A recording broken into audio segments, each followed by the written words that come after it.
2.3 FM. The following program on KCAA is pre-recorded. Welcome to The Mortgage Voice with Jeff Barton, your voice in the mortgage industry. Each week on this program, Jeff and his guests share their expertise, personal anecdotes, and the latest industry news to keep you in the loop. Now, to provide you with insight and help you navigate the consistently changing world of real estate lending, here is your host for The Mortgage Voice, Jeff Barton. Welcome, everybody. I'm Jeff Barton, your voice in the mortgage industry. Thanks very much for tuning in to the show each and every week. Mortgage Voice, Jeff Barton, is now available on demand, on the air, anytime you need to find the latest mortgage information, which right now is now. There's a lot of volatility and changes happening. You need to be up to speed. You can find us immediately on YouTube. We upload versions of the show every week. Search for Jeff Barton, the Mortgage Voice. Hundreds of shows, and certainly the latest show. And you can see that and hear and listen to it on your mobile device as well via any of our podcast partners, Apple, Google, Spreaker, Podclips.io, Spotify, Stitcher, and more. Plus, we're still available on traditional radio in any number of markets, including the Inland Empire of Southern California, 2 great stations there, up in Las Vegas, Albuquerque, New Mexico, and up in Lake Tahoe. Again, this is Jeff Barton, and welcome to the Mortgage Voice, talking about mortgages and the volatility of what's happening today in the news about, I guess, both the economy as well as what's happening at the stock market has really taken away some of the focus as to the rising rates. And when I say that, I mean rising rates really has made many people not being able to afford a mortgage, searching for some way to get it done.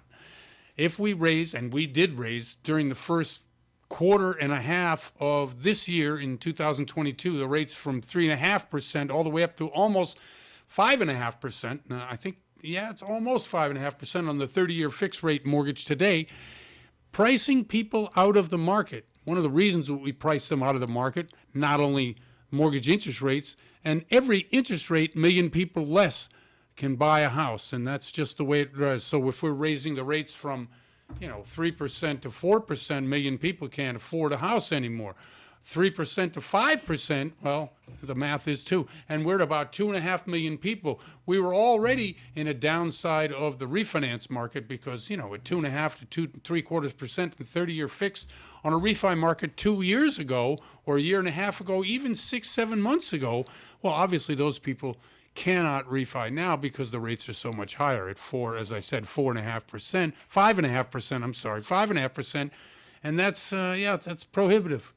One of the things to talk about today, and one of the things I want to get into right now, is the housing market and the affordability index and what people can and can't afford. From the mortgage side, we know millions of more people cannot afford just based on the mortgage rate. But house prices have a lot to do with that as well. If we see a cooling in the house price increase, well, it still doesn't allow more people to afford that housing. It just makes those people who can't afford it, that giant number, not shrink as much. And I'll tell you what I mean. In the housing market, and what we've got right now and what we've seen in over the last 2 months, last 3 months, March, April, and May, what we've seen is the acceleration in the price increase has diminished. We've even seen in some markets the price fall below what it has been, i.e. the price of the house that you're going to buy is less this month than last month. Now that's a good thing because everybody knows, and we've said it on this show 100 times, prices over the last year have increased over 20% in most major cities around the country. Since most people live in major cities, most people are affected by this price increase. Now, it was offset for, like I say, a couple of years by the fact that the mortgage interest rate was so low. But now that the mortgage interest rate is not so low, at 5.5% for a 30-year fixed, fewer people can afford that house. So what we look to then is what the Fed is doing to fight and combat inflation, i.e. raising the interest rates, which incidentally affect mortgage interest rates tangentially. They're not a direct correlation, but they do affect. With the Fed rate, the attack on inflation, the raising of the interest rates on your mortgage loan, price increases on a year-to-year basis have decreased. And therefore, what happens when that happens is that we will see more people be able to afford those houses. We need to see, and this is terrible to say because many people have all their wealth wrapped up in their house. I'm not saying that's a bad thing. What I'm saying is 20% growth year over year is not a good thing. We need more housing, not more people to afford more expensive housing. So in order to cool the market, the inflation-fighting Fed, I can't even say that, inflation-fighting Fed has raised short-term borrowing and as a result also had an impact raising mortgage interest rates, cooling the market. So what have we got? All right, let's deal, kind of jump into some numbers here because I think at that point you will see increased in the number of houses on the market is the most important thing, right? Because when we see cooling in the housing market, i.e. fewer people want to buy because it's too expensive and there's fewer houses, we actually get more people selling their house who can't sell it, so therefore the numbers of houses on the market increase. What is that? I'm going to name a few cities, especially those few who are listening out west, which is most of our affiliates. Okay, in Denver, in May of 2021, in May, there were 2,000 houses available for sale. In May of this year, 3,600. That's a 76% year over year increase, 14% month over month. That's a big jump. Those are good things. Now, does it mean that we're in a recession? It's another topic for another segment in the show, and it's something we have to continually gauge and look at. However, with 360,000 people added to the payrolls, I would say no. Employers are still hiring. Feel good about the economy until and unless that particular thing happens, i.e. the R word, recession. I don't think so.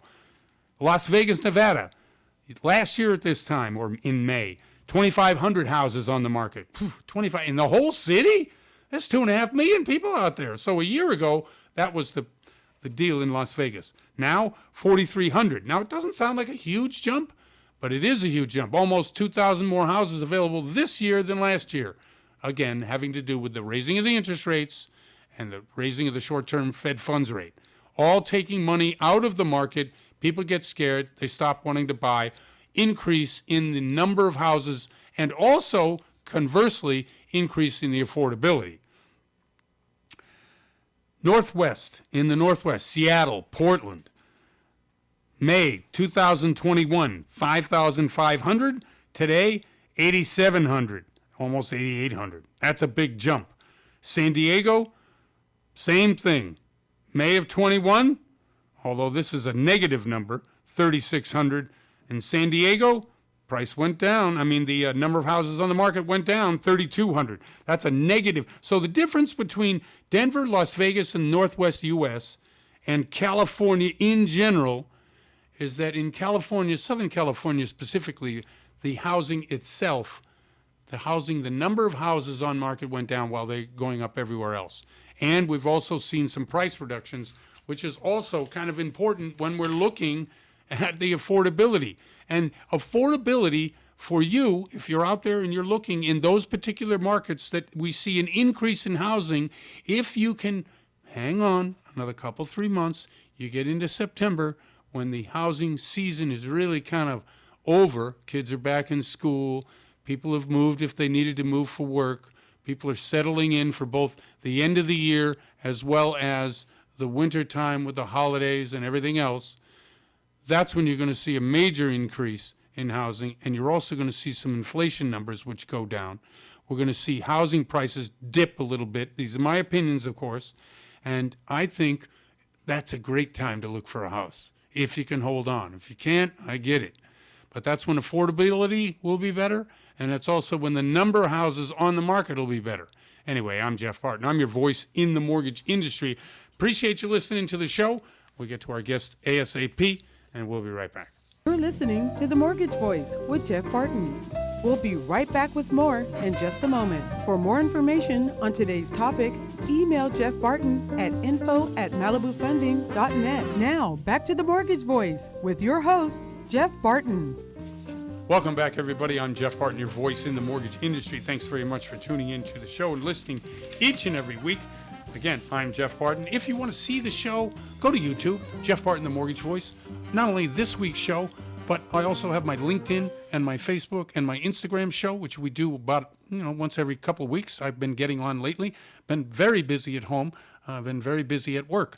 There's a big transition going on in the world of mortgages. So if you don't see me on those particular YouTube and LinkedIn and all these other social media sites, that's why. But we are on YouTube, we are on podcasting, and we have many, many podcasts that we're on. Let me give you a few of them. We're on Apple and Google and Stitcher and Spreaker and Podclips.io, Spotify, and more. Check us out at themortgagevoice.com as well. That's our mortgagevoice.com website, where we have this show as well as many of our guests on there. So if you see and hear a guest that you like, go there. You can find them and contact them directly. Again, I'm Jeff Barton. This is The Mortgage Voice. Thanks for tuning in. Okay, so based on all of that, I have to tell you right now as our audience, I have great guests that come on this show. Not good guests, great guests. People that have been in the business a long, long time. So listening to me, yeah, you may get sick of what I'm saying because it sounds like I'm just lecturing you, but the reality is that the people who do the hard work to get you a loan, those are the people we bring on the show, the experts. Kim Soash from Homebridge is no exception. I bring her on now. Kim, thank you very much for coming on the show. Welcome. Thank you, Jeff. Thanks for having me. It's always a pleasure. Thank you very much. Okay, let's talk about the business, what's happening at Homebridge. We've had this huge transition to a higher rate, interest rate mortgage market. What is happening in terms of both product and, the type of borrowers that we're getting now?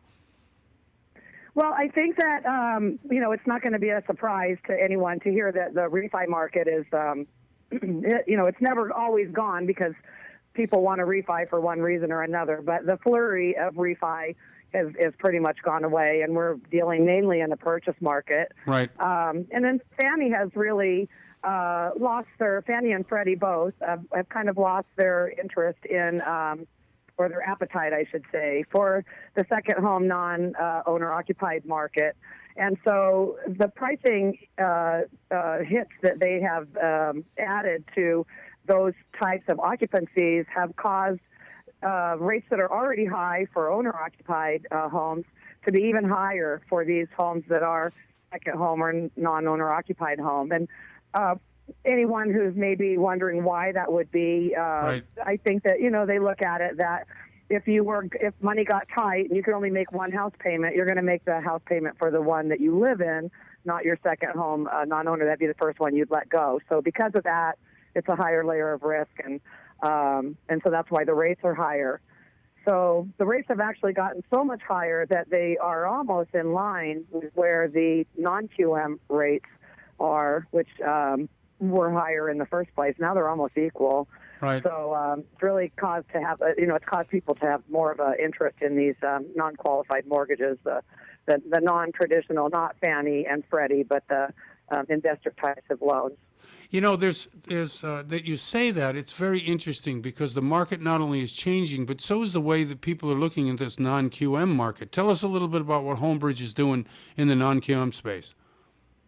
Well, the non-QM space is, it's been a great space for us all this, since we launched it. So for the right. past few years, it's been great.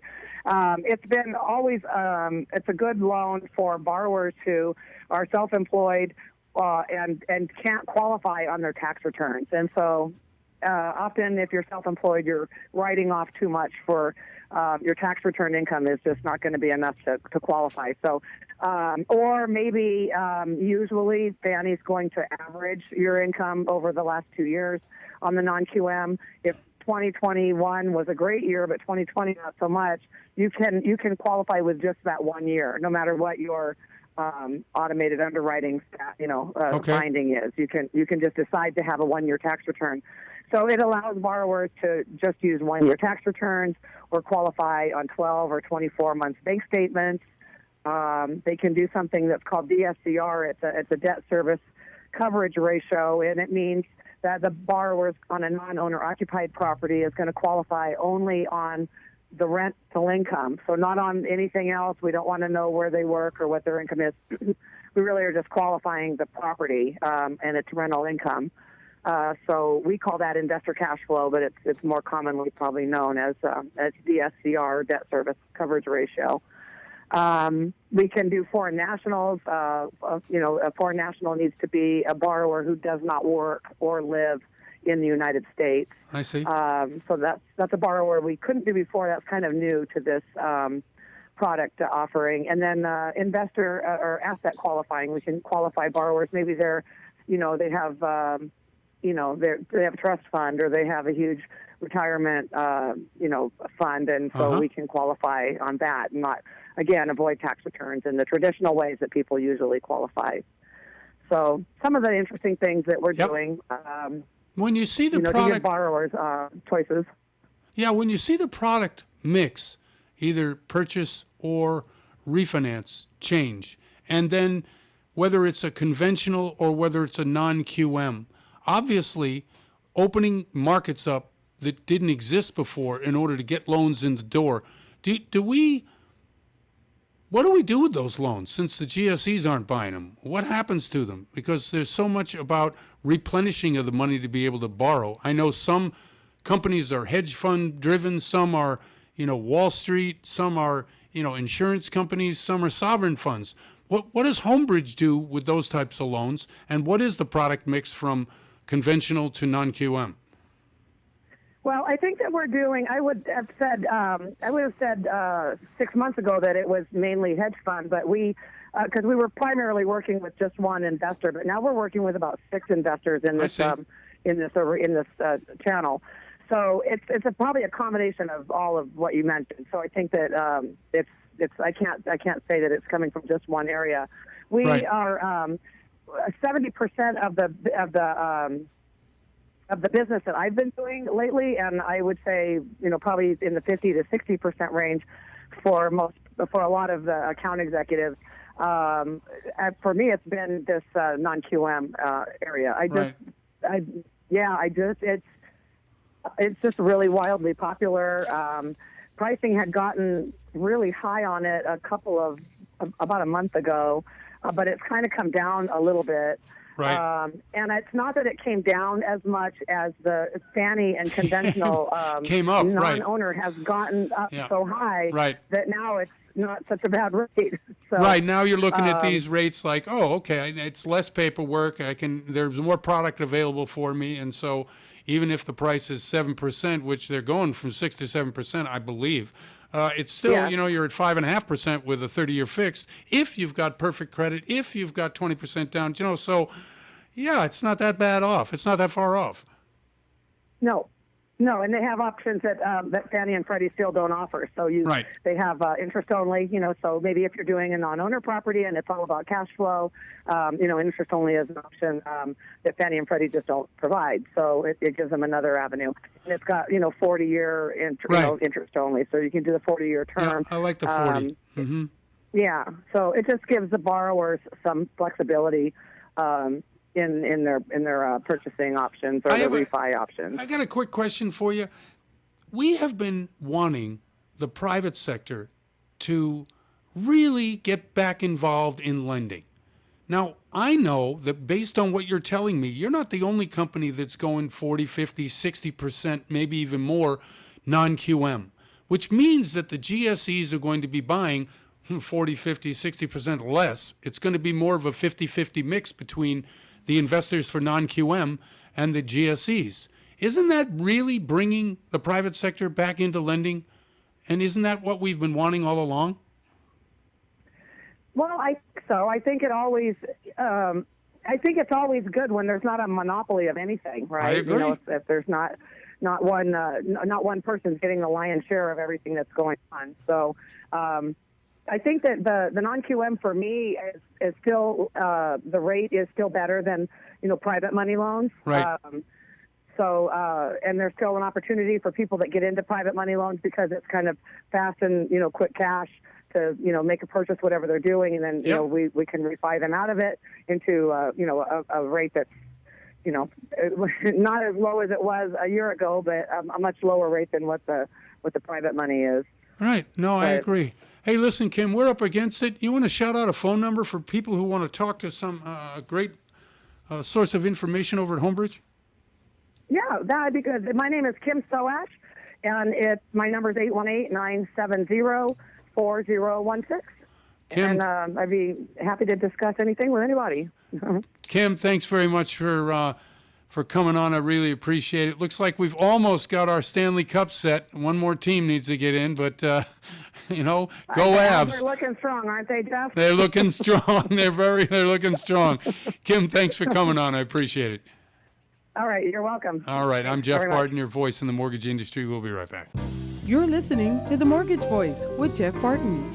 We'll be right back with more in just a moment. For more information on today's topic, email Jeff Barton at info@malibufunding.net. Now, back to The Mortgage Voice with your host, Jeff Barton. Welcome back, everybody. I'm Jeff Barton, your voice in the mortgage industry. Check out our website at themortgagevoice.com. There you can find our latest on-demand episodes of The Mortgage Voice, information about our guests, as well as their contact information.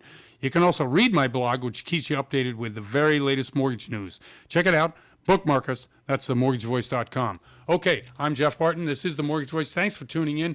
I really appreciate it. A lot of times you just want to hear a few things about what's going on in the mortgage market. You want to get right to the point. Okay, the next guy is the guy that you're going to want to talk to. His name is Charles Giscombe. He's a loan officer and a qualified employee out in Las Vegas, Nevada, as well as doing loans in a lot of different places. Charles, welcome to the show. How you doing? Jeff, I'm doing good, man. Thanks for having me again, as always. Thank you very much. Okay, so we've seen great transition in the market. We've gone from really low rate to a medium rate environment, but a lot of people get freaked out. We've seen housing prices actually come down a little bit, and we've seen some inventory rise. Give us your assessment of what's happening out in the Vegas market as well as some of the other places where you're doing business. Well, Jeff, you said it exactly right. We're seeing a tidbit of stabilizing for the market. Prices are coming down. Obviously, with the interest rates going up and the cost of money being higher, we need people there. We're trying to entice people to stay into this market. Even though the market has still been hot and people have still been transacting, you see that is happening. The market is stabilizing, and it'll continue to have people trying to transact because you're getting better home prices. For a while there, even in the Charlotte area, it was getting difficult to find a house. There was no inventory, but more and more now, we're getting more accepted offers now than we were before, Jeff. Okay, no, that's interesting. We're not going to see the 20% rise in real estate prices this year, but we also see some rise, and buyers coming into the market, coming back to the market, or sticking with the market. The housing sentiment survey is really not great number. It's 6.8.3, and the lowest recorded recently is 6.3. So we're edging downward. But is this a reflection of what's happening with mortgage rates, or is this just an overblown real estate market that's finally coming back down to earth? You know what, Jeff? People look at both ways. It depends on what side of the fence on you are. I believe that it's a cycle, and it's coming back down. And it happened before, Jeff, and it's happening again. Obviously, and then you have to throw the coronavirus into the mix. You have to throw COVID into the mix. Of course. Absolutely. That has caused a different little vibration that we haven't been used to. I just feel like this is a cycle, and you couple that with something, like the COVID, disasters like the COVID, and you're always going to get this situation. I do believe that we will cycle around again, and this is just things correcting themselves. Yes, I tell people all the time, in order for us to get these great markets, you're going to have these things happening, and you're going to have the correction to happen in order for this cycle to continue. We will see this again. We will see low interest rates again, but we're in a cycle mode right now, so people just buckle up. What you can do is you can get involved with different programs or start looking at different programs that can allow you to still transact. What I mean by that is get into programs that are non-QM based, non-qualified mortgages. If you're going to get a higher interest rate, it's better to get a non-qualified mortgage that can possibly do different interesting things, like give you a 40-year amortization with the interest-only payment, where you can pay principal whenever you want to. That will counteract a higher interest rate market and allow you to still stroke a check that's a lot lower than what you normally would in that particular market. When those interest rates go up, you need to do things that can still keep your check stroking options down so that you can keep your payments down. I believe that those kind of loans help in this kind of market and give people still some comfort and options to go forward with in order to transact. Now, if you in a non-QM market, the rates are a little bit higher, right? Let's say a point higher, point and a half higher, something like that. And Correct. These people want to get into the market, get into something, and then, as all loan officers would say, then you later on down the line can refinance and get a lower rate at a conventional mortgage. Is that necessarily true? And how would that become true if someone wanted to do that? Well, I'll tell you.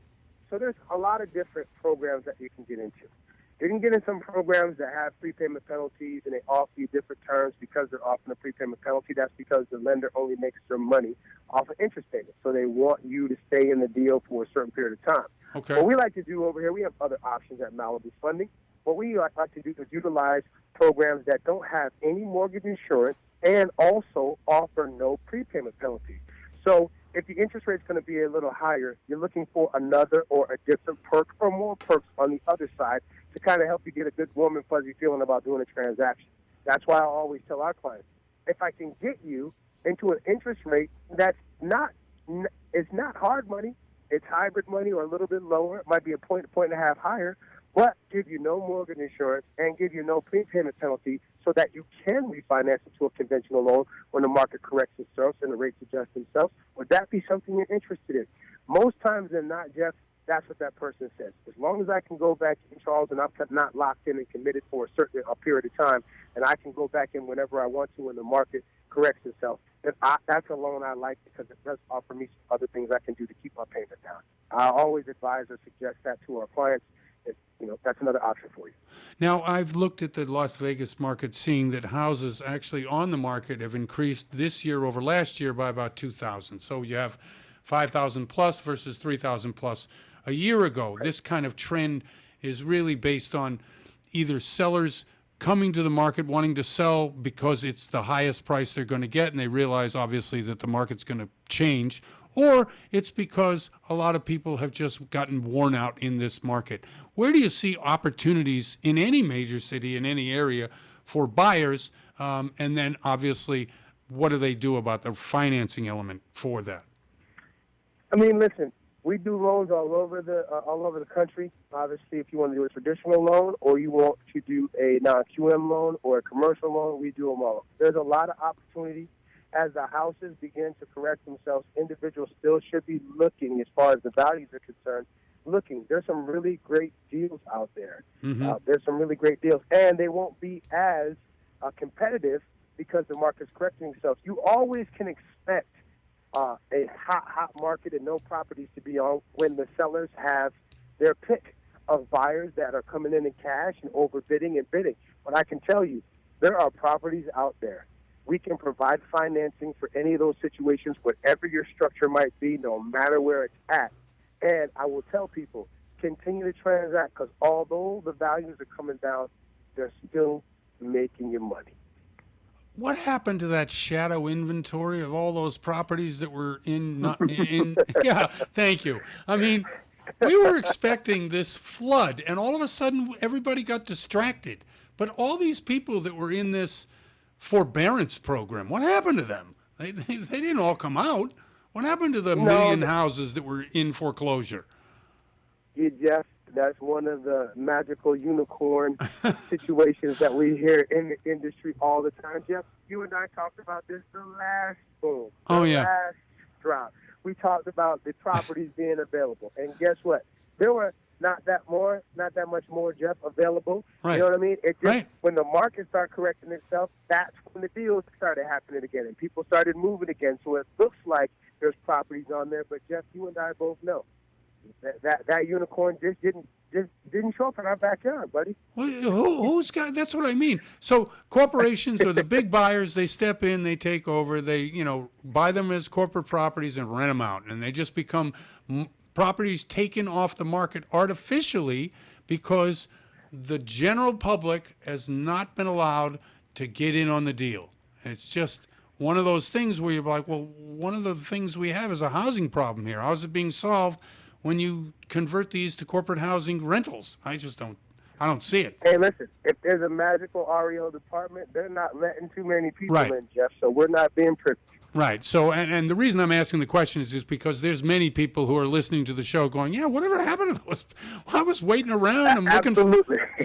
looking for the good deal. And I don't know, I get calls or emails, at least once, twice a week. Hey, I'm a buyer and I'm looking. And if you've got any properties, and I'm thinking, if I had any properties, what are you kidding? Nobody's got properties.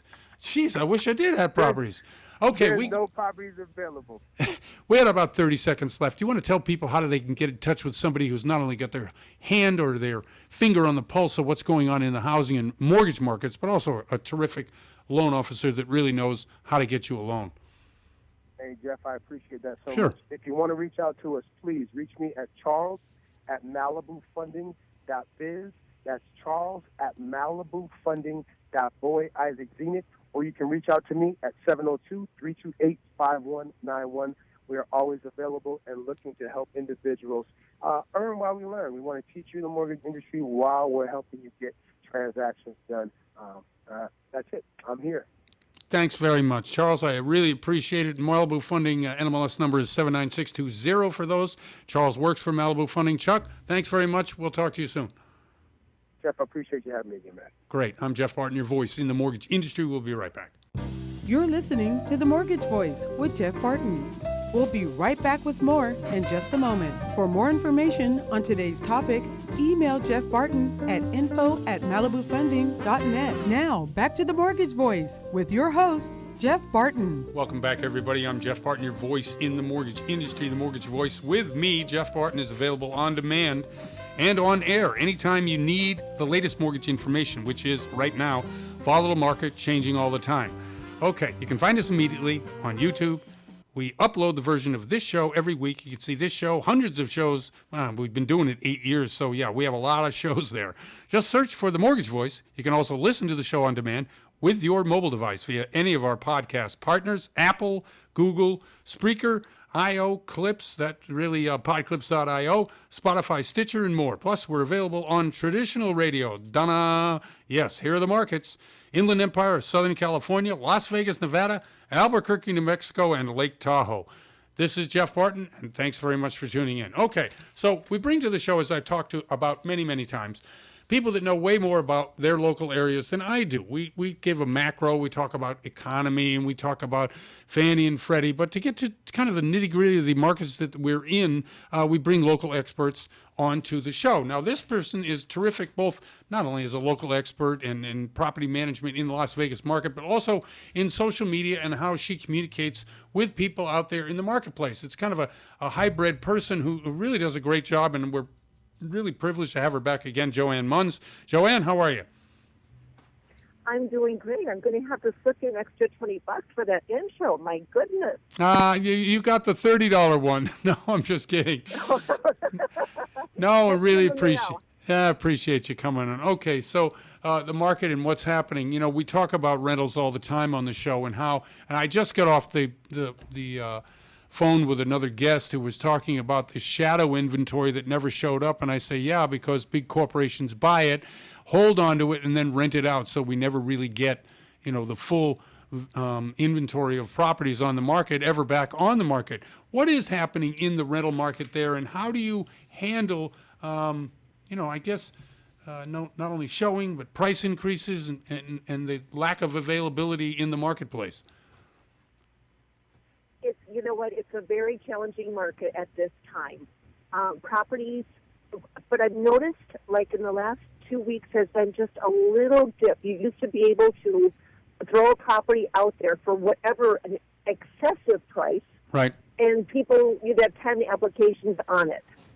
So I don't know if it's the start of summer, but I've noticed the last 2 weeks have been a little dip, but the prices have really gone up. The value is, we're fringing on California now. Wow, that's amazing. And I'm sure you're going to blame Californians too, which I would. They're awful people, even though I'm one of them.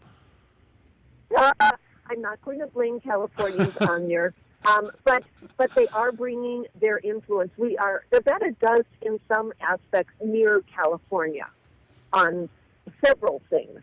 And a lot of people are fleeing California to buy here because they can pay cash for a home, or they can rent a home for a fraction of the price. I just had one the other day where this family of 4 was living in a one-bedroom apartment paying $1,700 in California. And they came over here, and for $1,600 they had a 3-bedroom. Wow. Well, that wasn't the best area for $1,600. It should have been like $2,000 in a decent area. Right. But still. Okay. Oh, you really know Vegas. So tell us, what is a great area for somebody who wants to come out there and try out, rent in the area? I mean, I know there's tons of areas, but you would know a good area to check out. Here's the thing. Vegas is, we've got great areas next to what the heck just happened. So there can be great areas on the east side. Right. And there can be, terrible areas on the west side. Mm-hmm. Because I drive so much, I want to be right next to an interstate hub. Right. And so I prefer the Summerlin, Southwest, Green Valley. That's kind of my fave. Okay, but believe me, there's beautiful properties everywhere. No, I like all that area, but it's a wide swath from Summerlin over to Green Valley. That's a distance, and I love those particular areas as well. No. You hop on the 215 freeway and you're there in 12 minutes. Oh, it's awesome. Now, I do drive like I'm in NASCAR, but,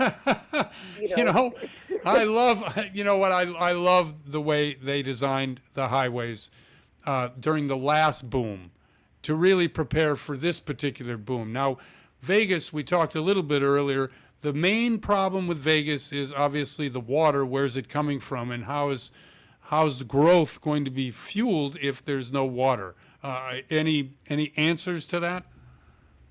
I was talking to somebody about that this morning, and I look around and there's all this construction, and for people to be on a planning committee and pounding into our heads that Lake Mead is becoming a puddle, yet they're continually building, I don't know what they're going to do.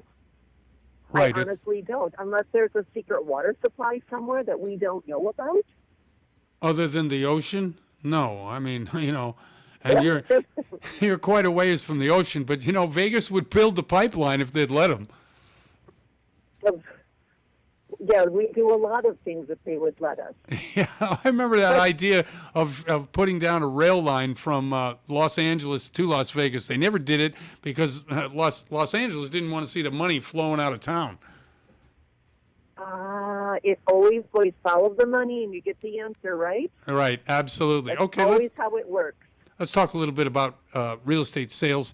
Houses on the market, they've increased a little bit. Are we seeing a little softening, a little bit more properties come on the market because the rates went up? What do you think?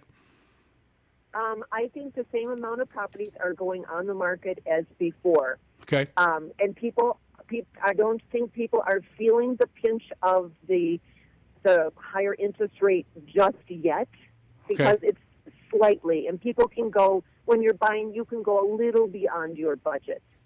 Okay. I just had a sale. Within 8 hours, I had 5 offers. Wow. Good, solid offers. Wow, that's really good. And price range. Now, I know price range there has really increased. I mean, I think median price range is over $350 at the moment. But what are you seeing in terms of increase in the cost of housing? Has that stabilized at all?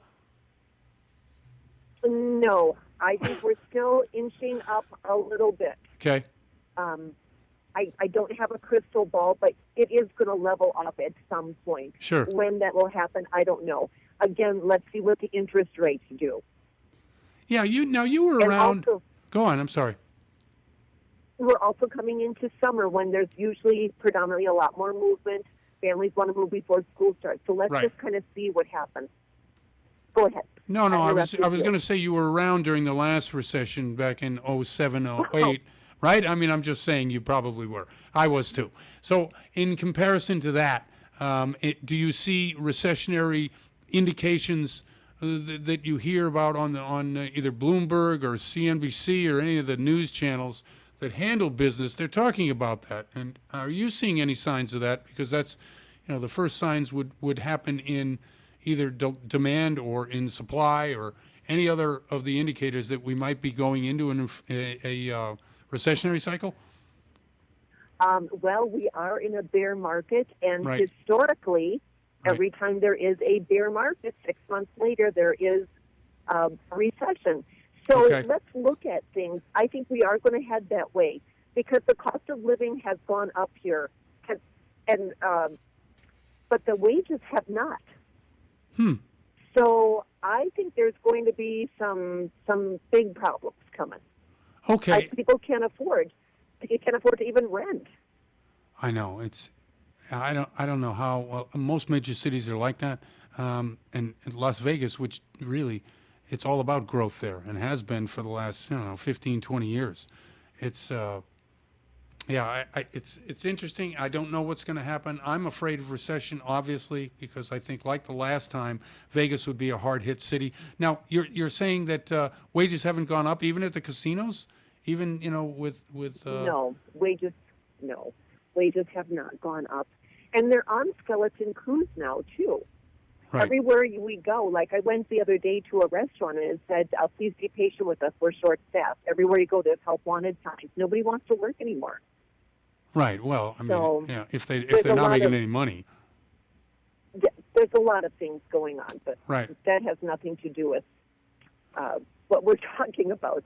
It's just part of our society here. So back to real estate. Okay, so we're up against it. I want to have people get in touch with you, especially if they have questions about real estate and also need representation of some sort. Could you shout out a phone number or a way by which people can get in touch with you? Yes, my number, get your pens ready, drum roll, 702-610-7398. Or you can email me, joannemunns@gmail.com. And I'm sure you can't spell it, so that was a total waste. Just give me a call or text. Excellent. Joanne, thanks for coming on the show. I always appreciate talking to you, and I always appreciate the work you do.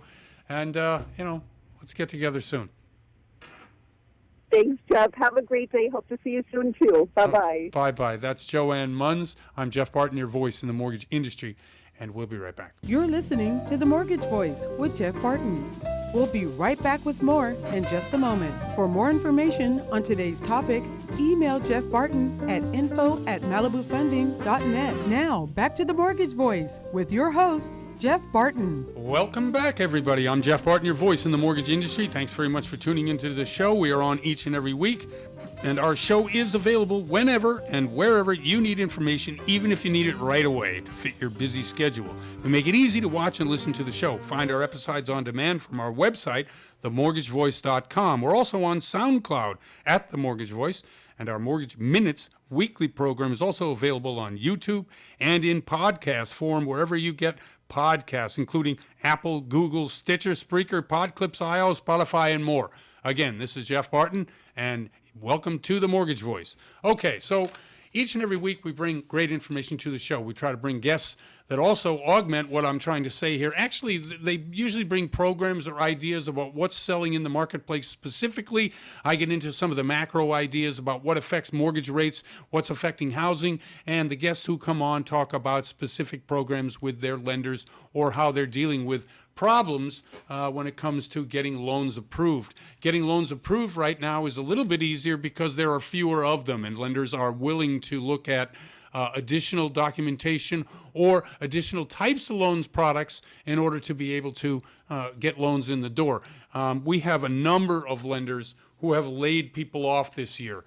We are in, June of 2022, and I've got a list here. So if you hear anything on this list that reminds you of your own bank or is your own bank, they are laying people off to reflect what I'm saying about the loan business. 60% of refinances are not here the way they were last year. So 60% less means you got to fire people in order to stay viable as a business. Some of these are public companies, some of these are servicers, and this iBuying group that has been around, betterhomes.com. I'll just start the list. So Better Homes, yeah, that's iBuying.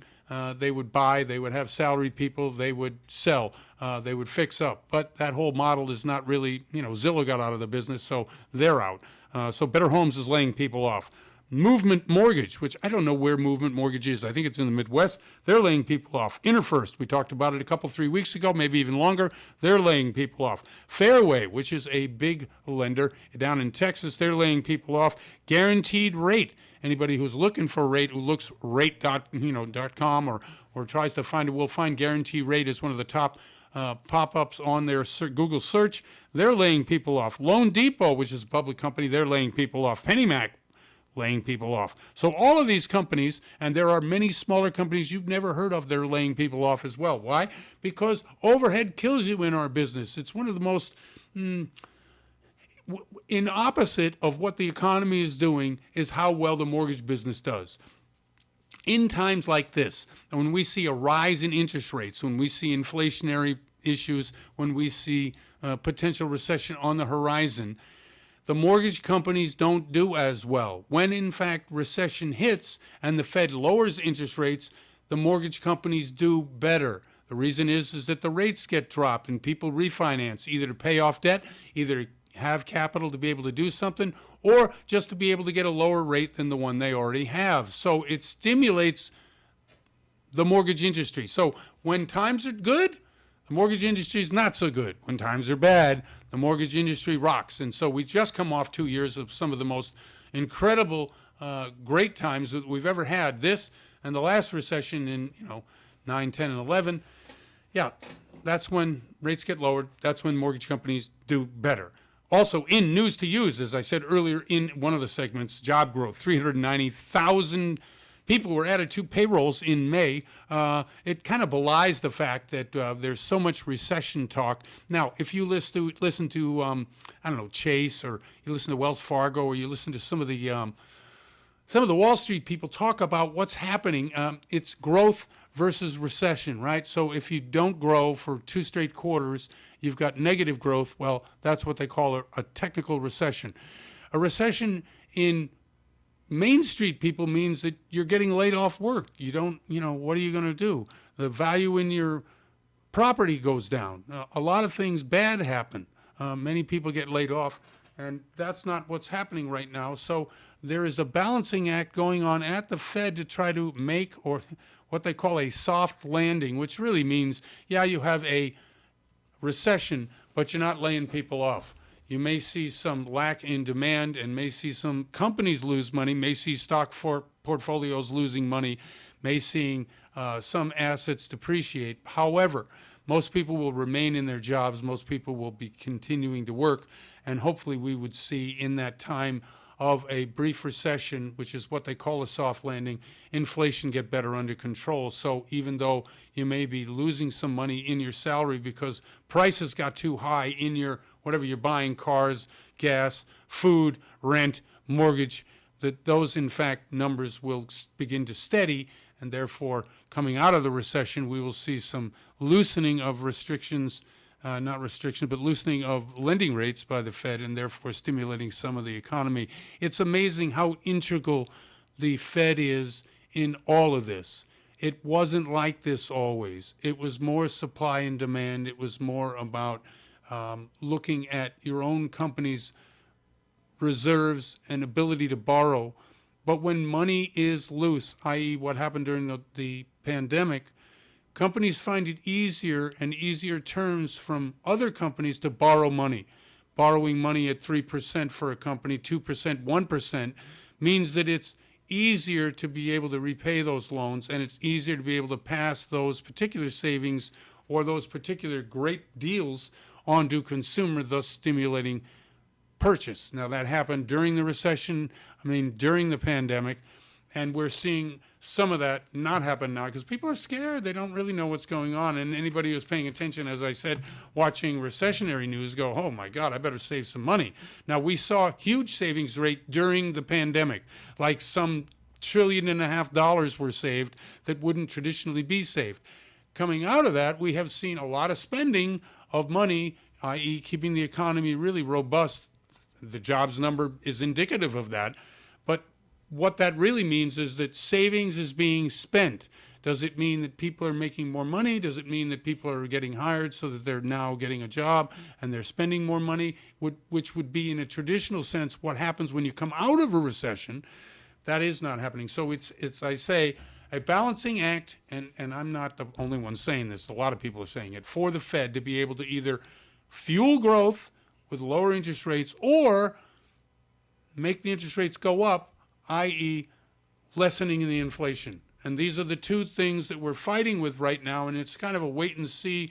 There are some predictors of the recession, and so word to the wise, obviously, is to save as they're trying to both fight inflation and fight off any kind of inflation, any kind of recession. Okay, the Fannie Mae home price survey dropped 0.3% to 68.2%, the lowest of the lows, 63% during the pandemic. 80% of the buyers out there think it's a bad time to buy.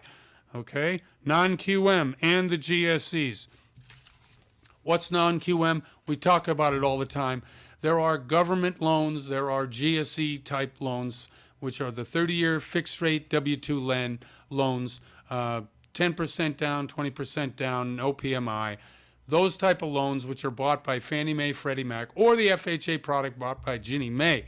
Now, the non-QM is anything else which is done, and those particular rates are a little bit different, but the qualifying for you during paperwork is less. So figuring out what are the GSEs going to do when we have a product mix which goes from really 75% conventional loan to 50% conventional loan. The GSEs are looking at a way by which they can make the non-QM loan more like the QM loan so that they can then purchase those loans, rate them, and then sell the mortgage-backed securities on them. This is what's also happening in the mortgage industry. Okay, lumber costs also down. I don't know why I keep saying okay, like you're here saying, yeah, it's okay. Okay, would-be freeze of higher home prices and mortgages. Okay, the would-be the would-be home buyer feeling the squeeze. What that really means is if you're out there and you're looking for a home and you can't seem to find one and you are losing your ability to afford because rates are going up, that's the squeeze they're talking about. We'll try to get to that and have gotten to it in the past with a lot of our great guests. But anyway, we're running to the end of the show. I'm sorry. There's so much to get to and so much to talk about. I have a list of about 6 topics I wanted to talk about, didn't get to. Anyway, I'm Jeff Barton, your voice in the mortgage industry. Listen, go to themortgagevoice.com. You can see the show, hear the guests, the great guests that were on the show today. And anyway, I'm Jeff Barton, your voice in the mortgage industry. Thanks for tuning in. We'll see you next time. You're listening to The Mortgage Voice with Jeff Barton. For more on today's topic, visit www.malibufunding.net. KCAA. 4, 3. Hello, Inland Empire. And beyond. Worldwide. I'm Uncle Mo. And I'm DJ Cool Tay Tay.